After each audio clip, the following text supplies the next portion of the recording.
Okay, hi, good afternoon, everyone. I'm Benjamin, a Year 3 English and Student Ambassador. Welcome to the School of Humanities English talk on our modules, seminar activities, and assessments. With me today, we have the very lovely Assistant Professor Catherine Hindley and my fellow ambassadors Atli, Minshu, and Kishore.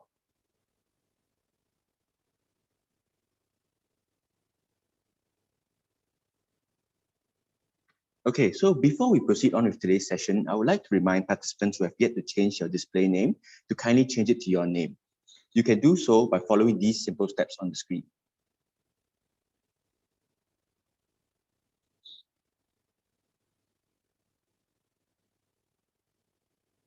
Next, we have a few house rules set for this virtual session. Please spend some time to read through them.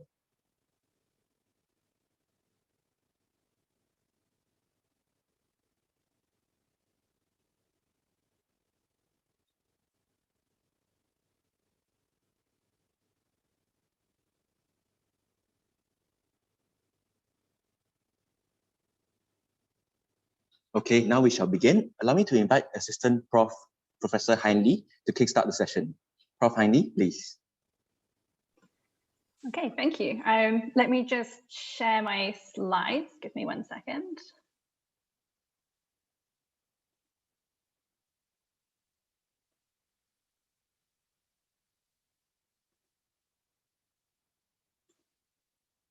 Okay, can you see?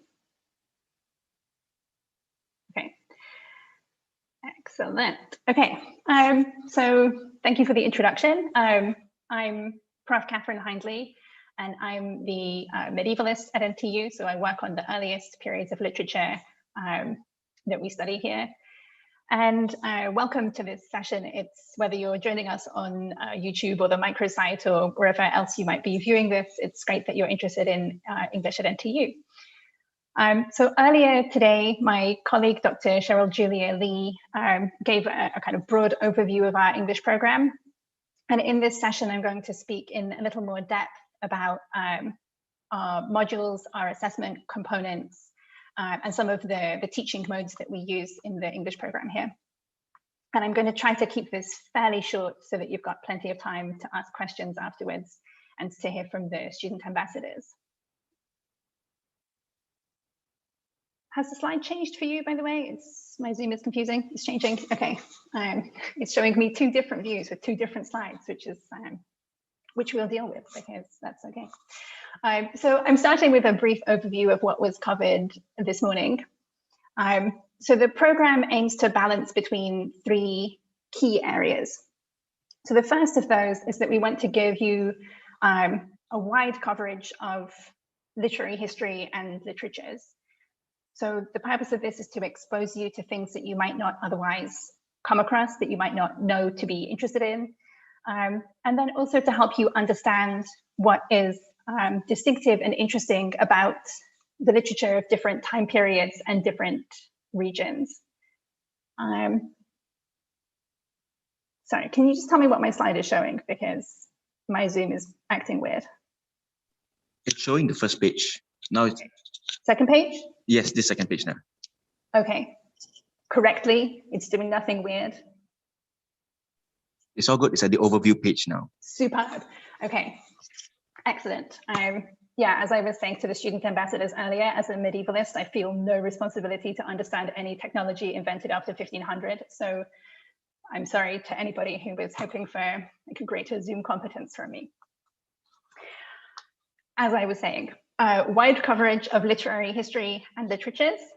So this helps you to see what's distinctive about the periods that you eventually decide to focus on, because you'll understand how it looks in relation to literature from different periods, literature from different places.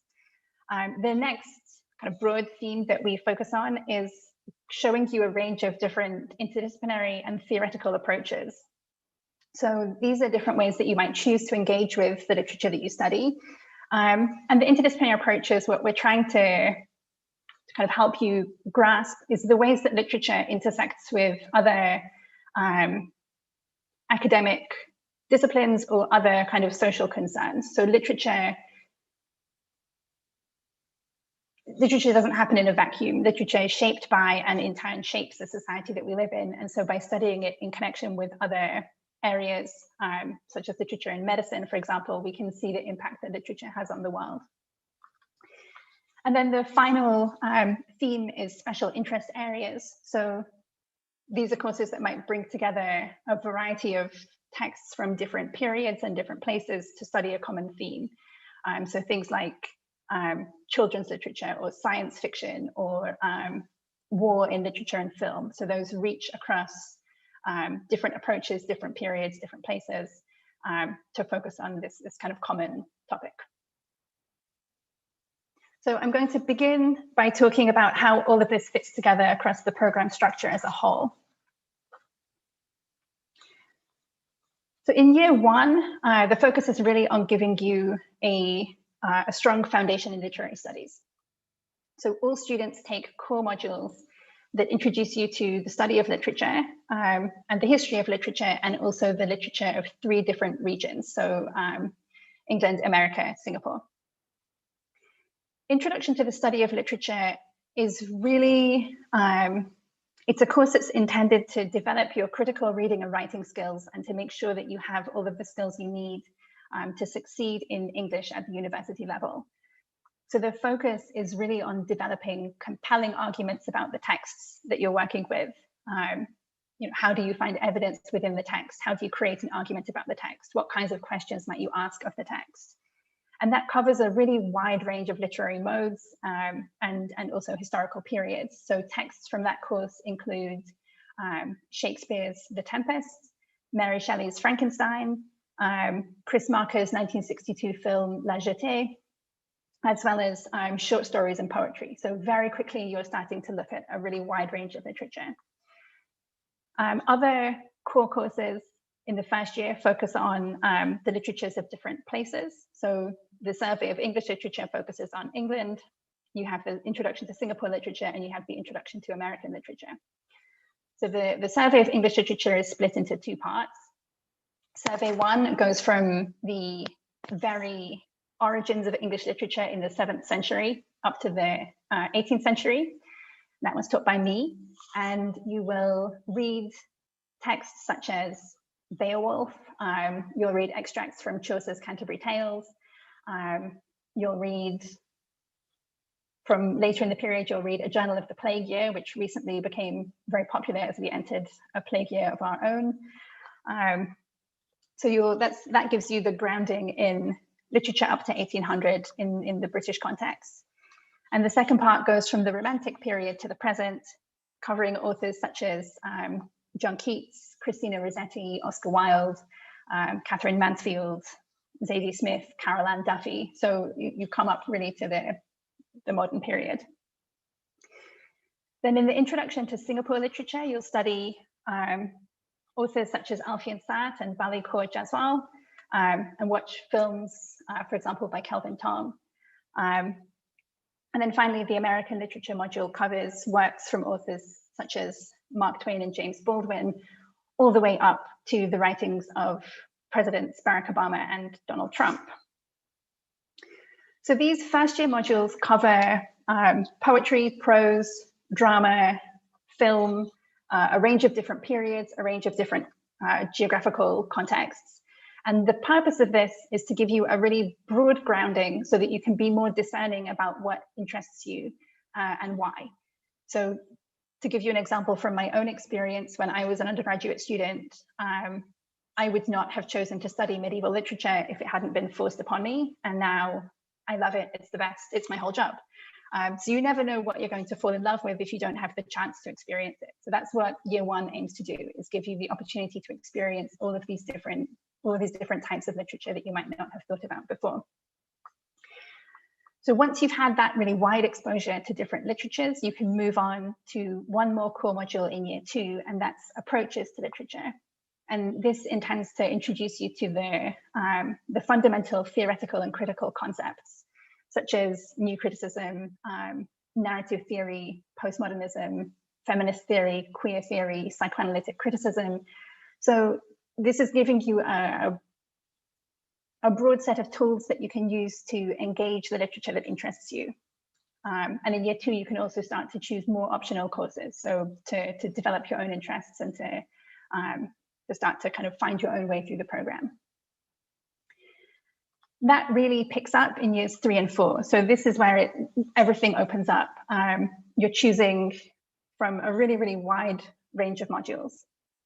So over the course of the degree, you have to take at least one module from each of 4 areas. So one of those areas is period studies, and that takes you from the Middle Ages all the way up to the present. One is world literatures, and so options for that include African literature, British Asian literature, post-colonial literature. So we're trying to get you to think about what literature looks like in different places. And then the third broad area is theory, culture, and film. So those are courses like environmental humanities, film theory, popular literature and culture. And then finally, there are special interest areas, and those cover everything from adapting the Greek classics to contemporary women's writing. So there's a very wide range of courses that you can take, a very wide range of ways to develop your own particular research specialties. So the balance between requiring you to take courses from each of these areas and giving you a lot of freedom to decide what you want to do within them, what we're trying to do is to encourage you to explore and to reach beyond your sort of initial interests, but also to let you really focus on the things that you find most compelling about the study of literature. So then as you figure out your main interests, we have a lot of more advanced courses that are available for you to take. And so this is just a selection of what we offer. And these courses let you develop your interest in a particular period or theme in more depth. One of the things that's distinctive about NTU is the strength of our creative writing program as well. So we have a wide range of creative writing modules that are taught both by our faculty members who are active creative writing practitioners, and also by invited writers such as Tejas Ewing, Jean Tay, and Desmond Kahn. The capstone to all of these courses is the FYP, which is a year-long 10,000 word project where you pick the topic. So you have to pick a topic that a professor is able to supervise in the department, but otherwise you're in control. So the modules should really be guiding you to develop an interest where you can follow this kind of year-long project through to completion. And the range of subjects for that is huge. So I've supervised everything from medieval religious writing to Roald Dahl to the impact of the printing press on perceptions of witchcraft in the 17th century. So you're really free to do what you find most interesting. So I'll turn now to the variety of seminar activities and assessments that we use. So the central mode of assessment, as you may have already guessed, is the academic essay. The academic essay requires you to put together compelling arguments. And in doing that, it requires you to think about how to use evidence, how to draw evidence from the text or from the context. You have to do research to demonstrate why your evidence should be taken seriously. You have to present your ideas clearly, and you often have to work within the nuances of a text. So one of the things that's fun about studying English is that there are not really single right answers. So a good English essay is an essay which puts forward a perspective and is persuasive about why that perspective should be taken seriously. And you might be balancing multiple competing perspectives that can't exclude one another. So you have to think with nuance when you're doing an English essay well. So it's about persuasion and about convincing your reader that your argument is valid. So what this does is encourage a kind of flexible type of thinking, but also a rigorous type of thinking. And that's something that can be very valuable to employers. And I just yesterday got the employment statistics for our 2020 graduates. And since I know that that's sometimes something that English students worry about, I want to reassure you that for our 2020 graduates, the average monthly salary for students from English is higher than students graduating from biomedical sciences. So take that, pandemic, communication studies, or civil engineering. So with an English degree, you are in safe hands as you go into the job market. So the research essay is one way that you can demonstrate these skills.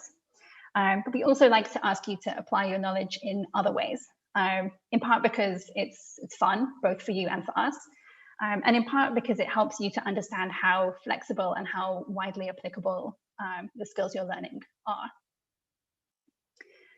So in addition to written assignments, here are some of the things that students do as part of their NTU courses. So you might handle a medieval manuscript, you might create a digital edition of a text, you might perform a play in our theatre, you might direct a film, create a graphic narrative, make a video game.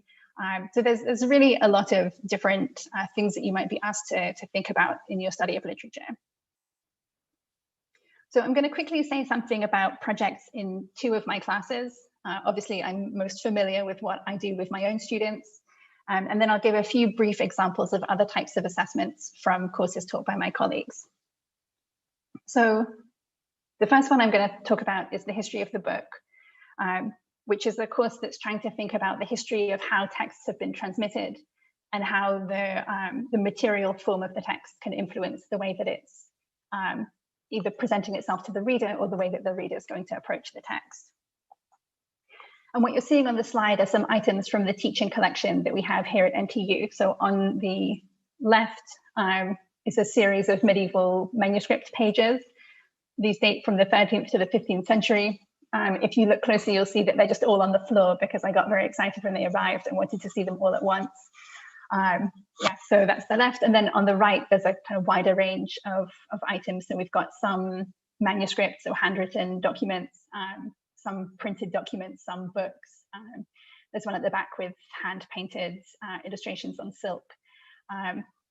So these items come out into the classroom, students handle them. One of the goals is for students to become comfortable using early books, with the goal that you might then one day go and do your own archival research or use a research library to read these texts in their original forms. So the assessments that we have for this module this year is slightly different. It's that my students are putting together an exhibition using these items, which is going to be displayed in the university library, the Lee Wee Nam library, and also we're going to have an online version since pandemic is not a great time to force people to come in person to look at cool stuff.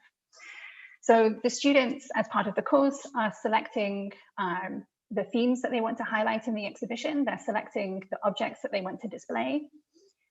They're researching them to write the exhibition labels. They are explaining how the objects illustrate the theme that they're discussing.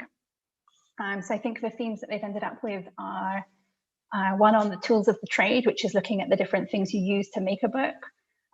One on censorship and ways of controlling which texts come into print at all. One on annotation, the ways that readers interact with their books and the marks that they leave on them. And then one about the afterlives of the book. So once you're finished with your book, what happens to it? And what used to happen often is that it got made into the binding of another book, which you might be able to spot on the slide if you look closely. Alongside this, they're also creating a digital edition of a medieval manuscript in order to think about what different things you can do in different forms of text. So a manuscript is written by hand. You can be very flexible about layout. It's a little bit harder to do that when you're moving online. If you have to follow methods of coding, particularly as a beginner. So it helps to think about what can be easily done in one format versus another. And also what do we gain or lose by moving texts from one format to another one.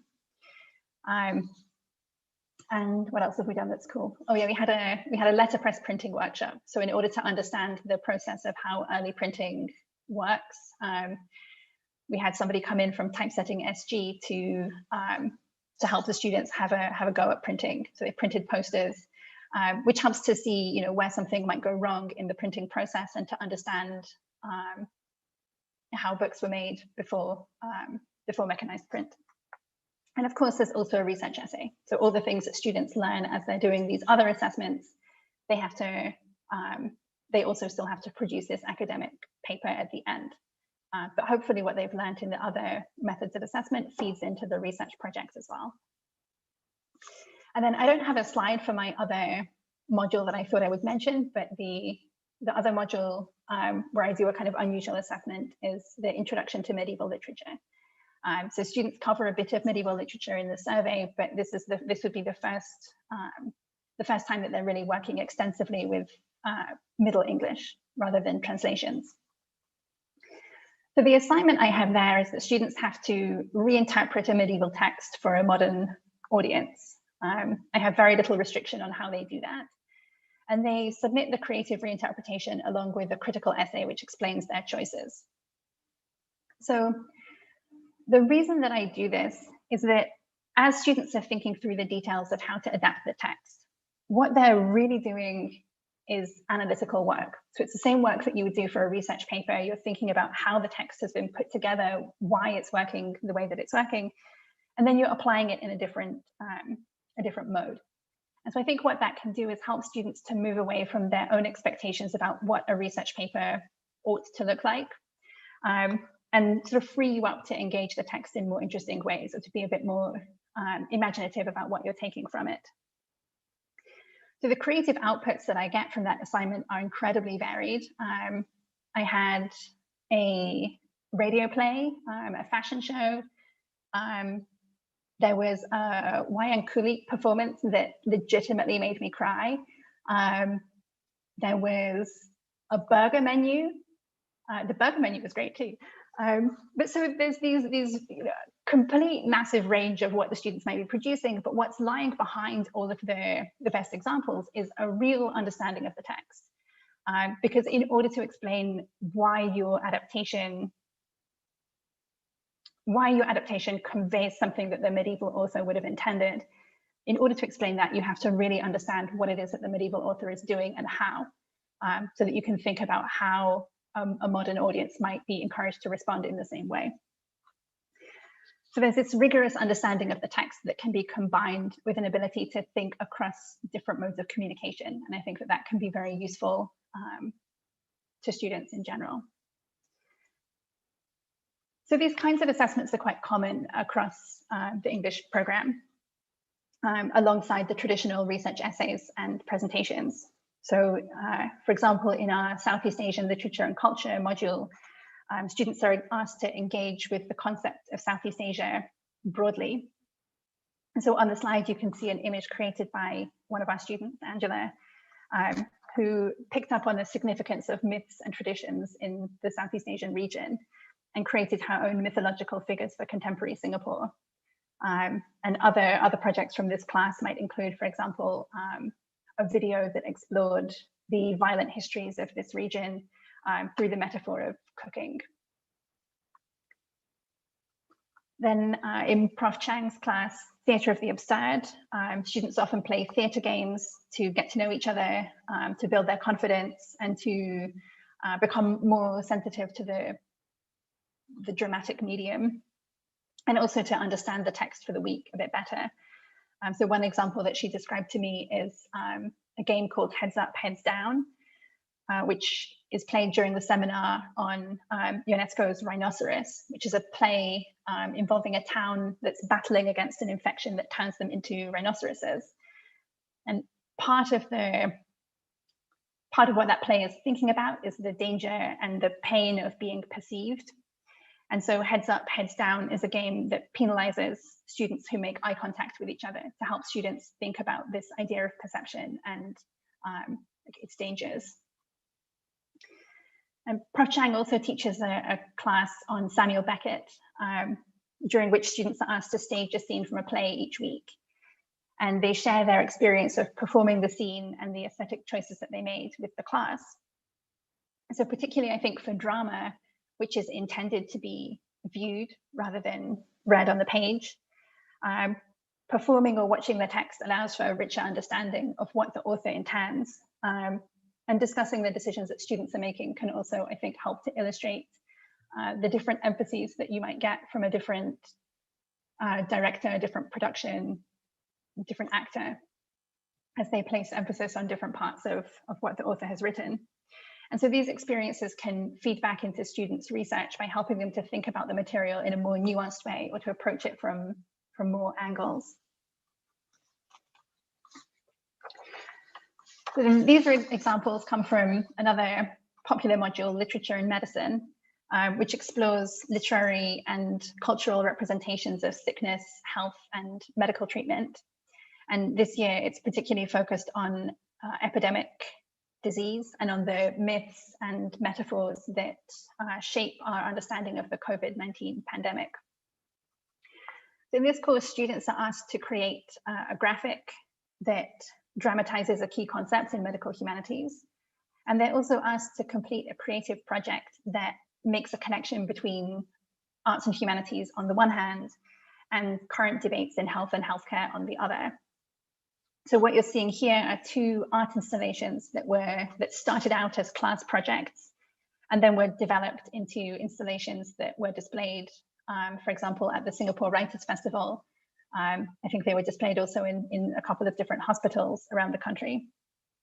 So the one on the left is titled Heart, and it's intended to serve as a reminder that the doctor is treating a person, not just an organ or a symptom.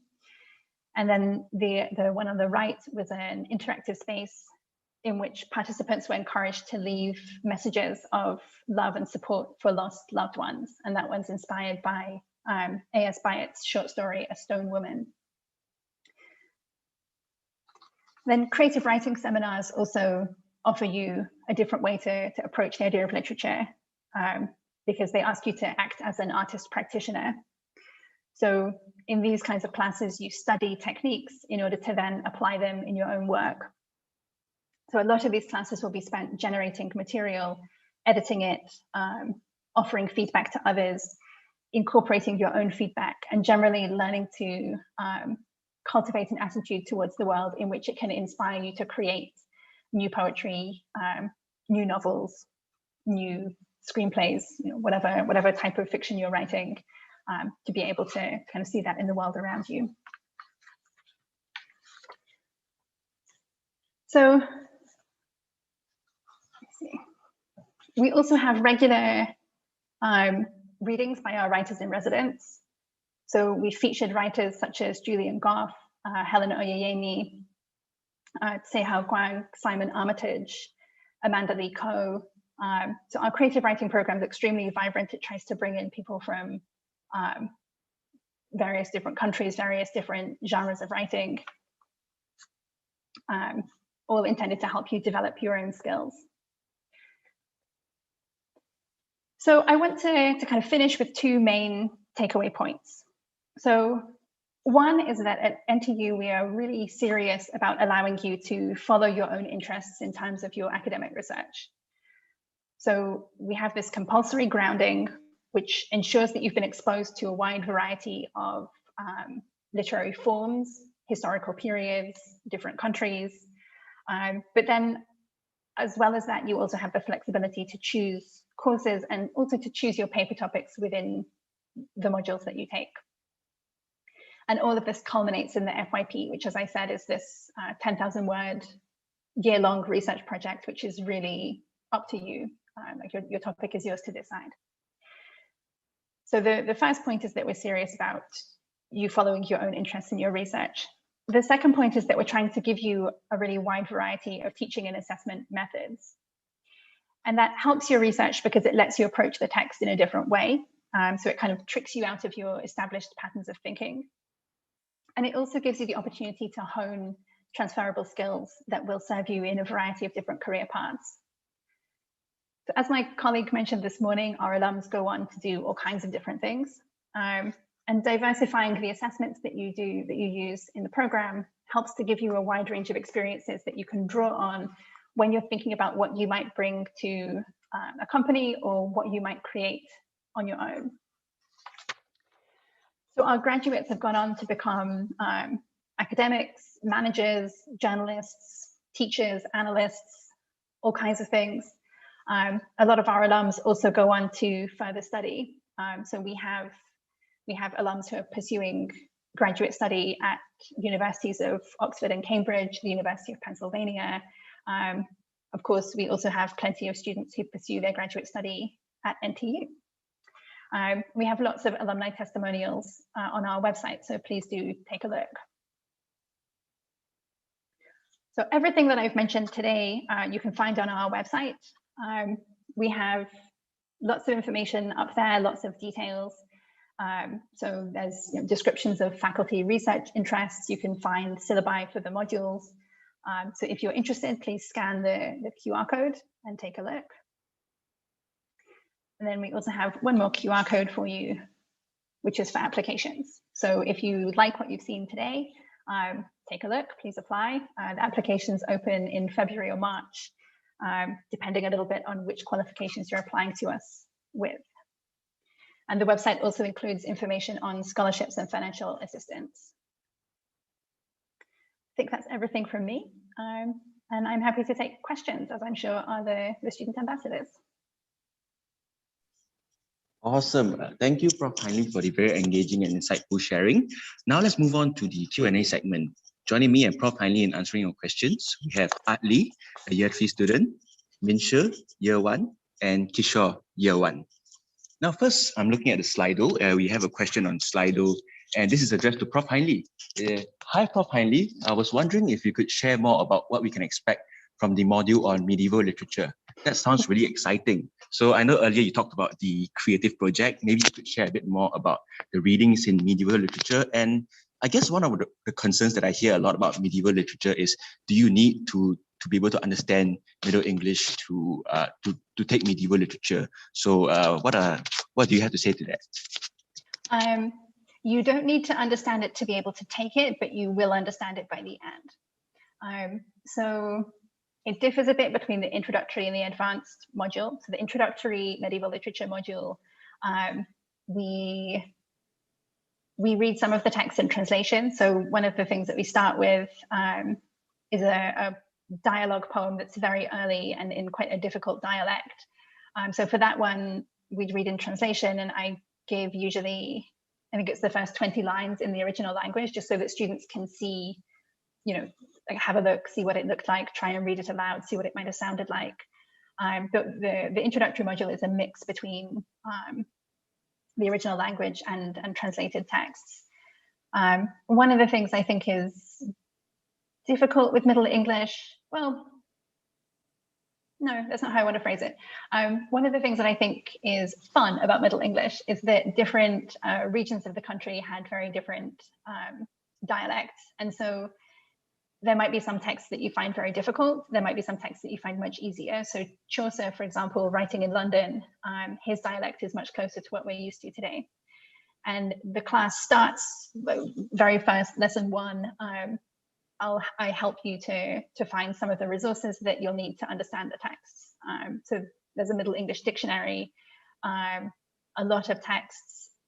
I mean, what I'm assigning to you in the introductory module are texts that are often very well known, and so there are lots of resources that you can look for to find, a plot summary if you're really having trouble. One technique I think is helpful is to keep a sort of annotation of what's going on in each scene as you read, and that stops you from being distracted and just like reading without absorbing. Yeah, I think that most people, by the time they get to the end of the module, they're not reading Middle English at the speed that they would read contemporary English, but they're fine. And in that module, we read everything from Chaucer, Gawain and the Green Knight. We read the Morte d'Arthur, which is about, it's the kind of one of the foundational texts for the Arthurian legend in the post-medieval period. We read Pearl, which is a very sad poem. I can't tell you why, because it'll ruin it. But I did once have a student come to me after reading that poem and say, Prof, I can't do my homework. I've got a creative writing assignment and I can't write it because this poem is just so good that I feel paralyzed. So that's how good it is, that you won't be able to do your creative writing homework. Yeah, it's the Middle Ages is fantastic. Come to NTU, come take our medieval modules. Yeah, show you how English literature started. Awesome, thank you, Prof. So we will be addressing the questions sent to us during the registration period, and also be keeping an eye on the chat box as well as the Slido. We welcome more questions, and if you'd like to ask any, please send them in via the chat box, or you can also raise your hand using the raise hand function, and when I call your name, please unmute yourself and switch on your camera to ask your questions. Now, alternatively, if you're feeling shy, you can also ask your questions via the Slido, which was on our microsite, and I will post the link in the group chat now. So you just click on our session timing, and there'll be the Slido poll at the bottom. Right, so let's keep this, just a reminder, we can just keep this session informal. Feel free to bounce questions to us anytime. Okay, so the first question that we have, what is the culture in NTU English like? Maybe we can start with Adli.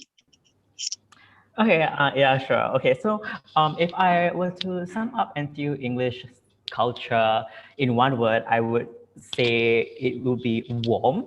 Warm in the sense that I feel that the minute that where I started my freshman year in university in English, I felt that everyone was really welcoming and everyone was really accepting. And what happened is that what I feel the culture is like in NTU English was that there's no you don't get the feeling where you feel ostracized or you're just like thrown into a whole abyss.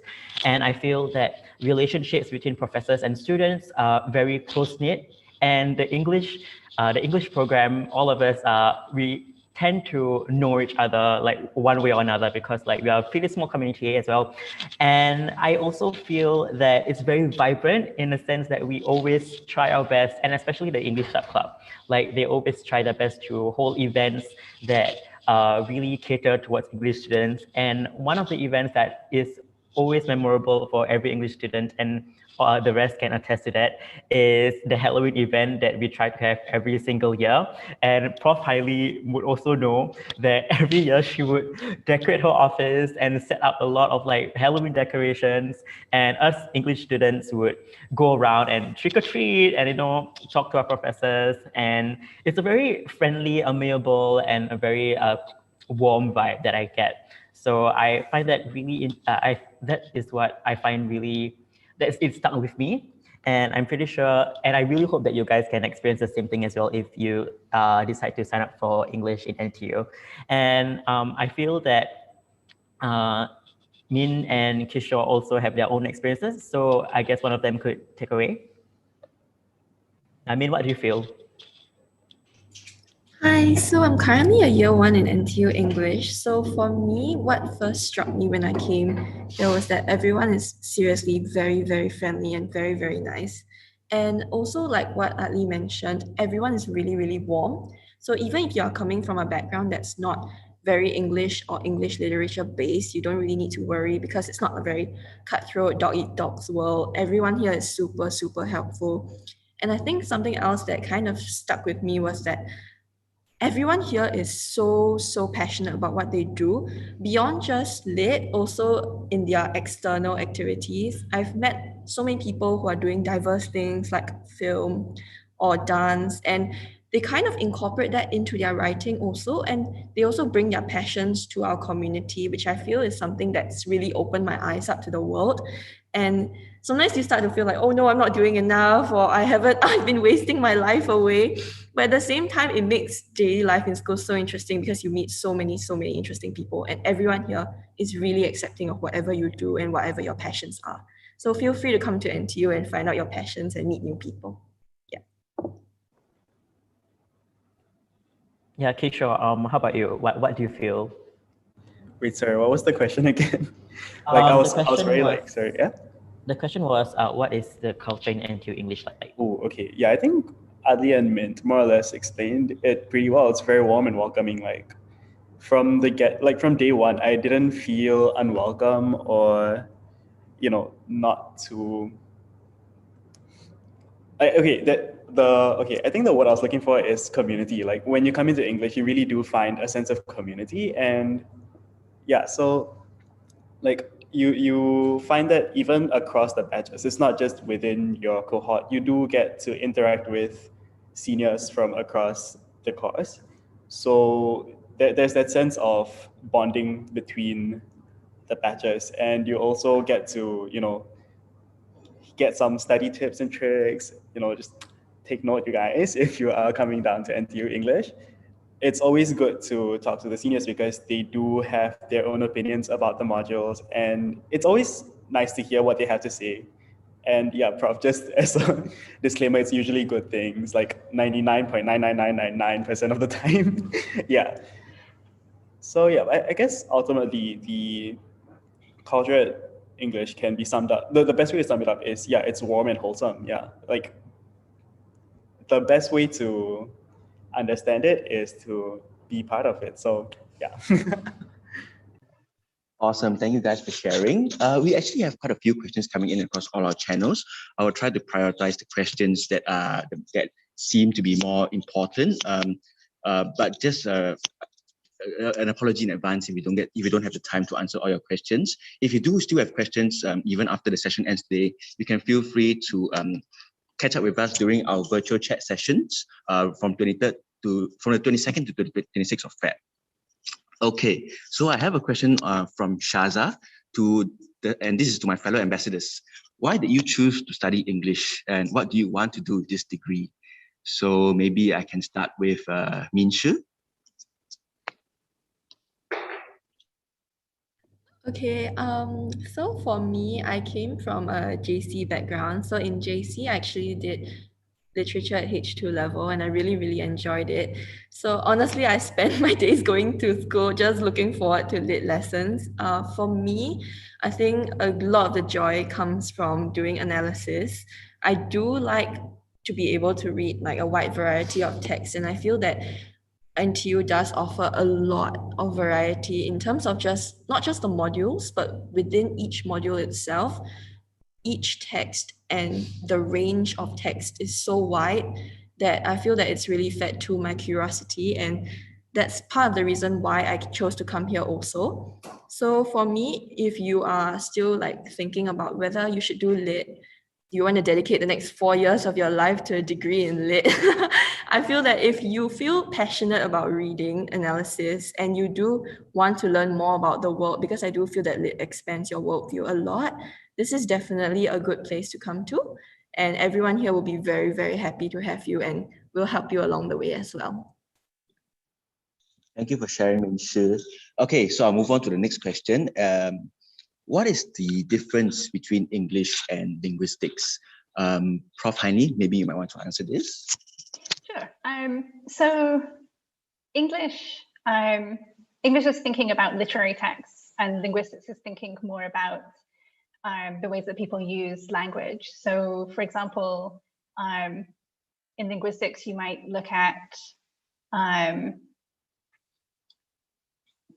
the way that people pause in conversation, for instance, whereas you'd be less likely to think about that in literature unless the author is choosing to somehow write it into the text. So the two fields clearly have overlap, and literary culture necessarily draws on language, and therefore the insights of linguistics can be relevant. But literature is thinking more about English as a discipline, is thinking more about the ways that language is used in artistic and creative ways, or even if you're not using it in creative ways, what kinds of communicative choices are you making? What are you conveying in the choices that you've made? Thank you, Prof. Hindley. Okay, I'm looking at the Slido now. We have another question. Are the English modules conducted in more of a lecture or seminar style? So I guess I can answer this. In year one, for our core modules, they are mostly in a lecture tutorial style. So what this means is we have a 2-hour lecture, and after that, we will go for a 1-hour tutorial each week. So the lecture is mostly you listen to a lecture from the professor, and the tutorial is when you can come to class to discuss and exchange our views among ourselves and with the professor as well. So I hope I answered that question. Now let's see, moving on. You only answered it for first year. Sorry? You only answered for first year. So the majority of yes, sorry. Yes. Seminar. Okay, so that's for the course. I'm so sorry, I forgot about the second part. Moving on, from year 2 onwards, most of our major PEs are in a seminar style. So what this means is a 3-hour seminar each week. It's basically a combination of the lecture and tutorial as well. So that is generally, as a general rule of thumb, we will have the lecture first, and then we'll have a tutorial afterwards to discuss the text on the same day. So that is the difference between lecture and tutorial style as well as a seminar style. Okay, so moving on to the next question. Will there be research opportunities available for undergraduate students? Prof. Hindley? Yes. So I already mentioned the FYP, for example. There are, of course, research papers within your classes. So just in taking the course, you'll have to do research. But there are also lots of opportunities outside the kind of compulsory degree. So the main one probably is Eureka, which stands for Undergraduate Research Experience on Campus. And that's a program that I think you're invited to take the program if your GPA is above a certain level. But what it invites you to do is either join a project that's been proposed by a professor, or to propose your own project to a professor of your choice anywhere across the university. So that can be, you as an English student, you could go and join a project in physics if you wanted to, in the School of Art, Design and Media if you wanted to. So it's intended to let you follow your interests.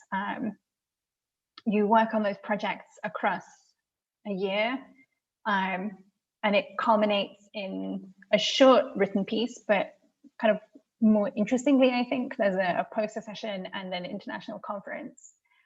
Obviously this year it happened online, but you have the opportunity to speak alongside scholars in lots of different countries, lots of different parts of the world.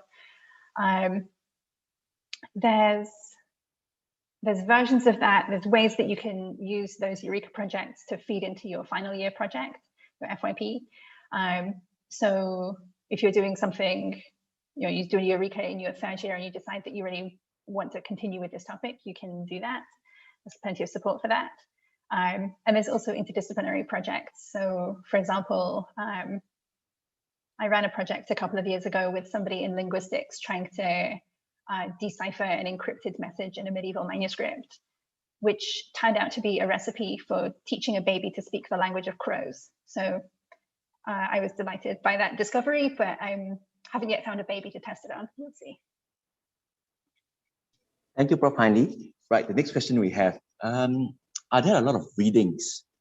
Adli, what do you think? I mean, you sign up for what you sign up for. English literature is a program with a lot of English literature, and of course, you get your fair share of readings every single week. And because for us students, we English majors, right? Every semester we are supposed to take a certain number of modules. So, for example, for this semester, I'm taking 3 literature modules, and each module requires a certain number of texts. And based on what the professor decides to teach you, one text can be taught in the span of like 2 to 3 weeks, or maybe even 1 week. But what drives me, and I'm not going to deny, it's going to be quite a number of readings, but what motivates me to read is what I get out of reading the material. For example, like a module that I have might have like, I don't know, 10 poems that I need to go through. But what drives me to read is the analysis that comes when the professor is going through it. So be optimistic about it, like be open to reading new material, and do not be scared by the amount of readings that you guys might receive. So yeah, keep a positive mindset. That's really important here in English, and passion as well. Yeah, Min-Shi, what about you? What do you think so far in your year 1 experience? Okay, so I guess like what Ali said, you do get what you signed up for. You can expect to read a lot in English Lit. As a 1st-year student, I feel that it's still manageable, honestly, because if you come into the course, you'll start to realize that the profs and TAs, they do try their best to make sure the workload is manageable for you. So you do have to read, but at the same time, it's staggered a bit. So you could go through one entire novel over the course of 2 weeks and poetry maybe in 1 week instead. So it's like shorter readings are done in smaller blocks of time, but longer readings, they do stagger it out for you a bit more.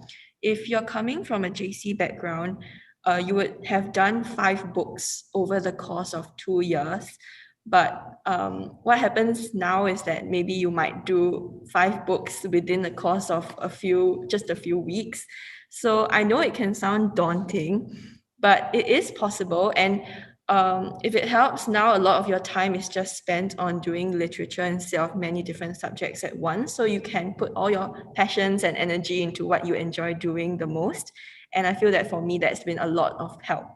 I'm not sure for poly background, maybe Kishore, you would like to share?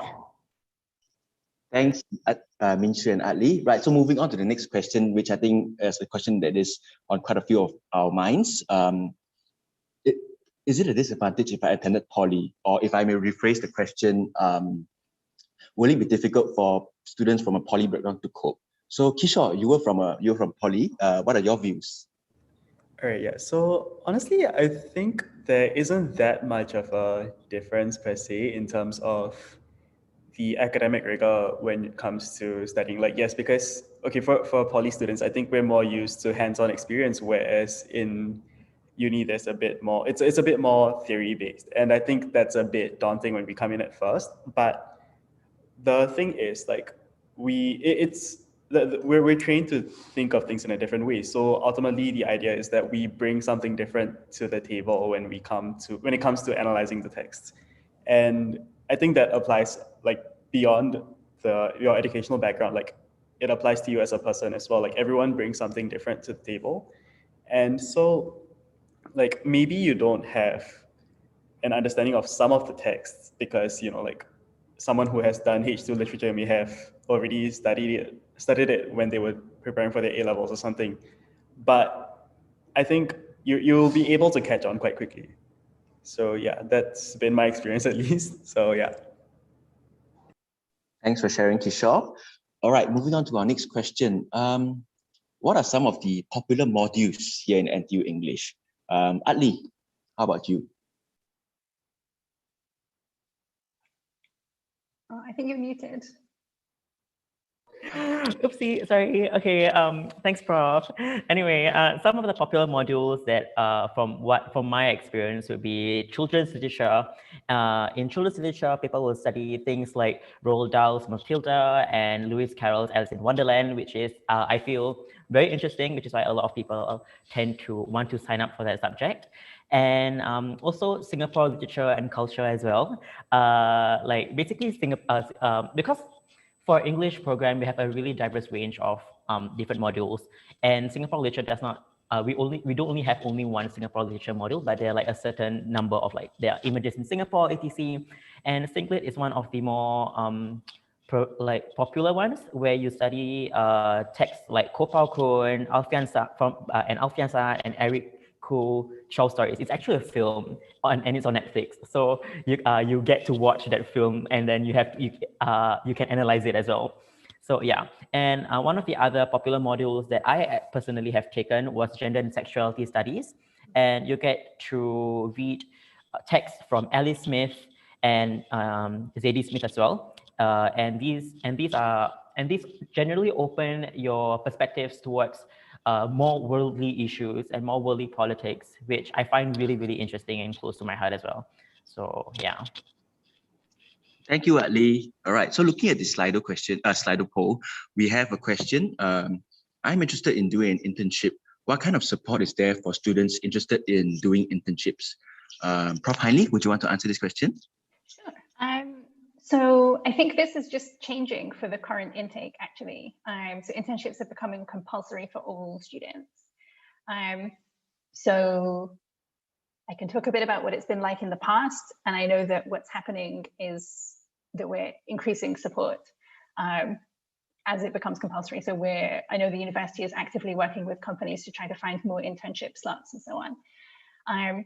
So in the past, internships have happened in the summer, and there's a program that you can apply for called the Humanities Professional Attachment Program. The internships are paid. I can't remember how many weeks they are, maybe 12 weeks, and they're fairly long. And they can be just about anything you can imagine. So I know students from English who've they've gone to Ministry of Education, they've gone to the Straits Times, one of them was in a boxing gym,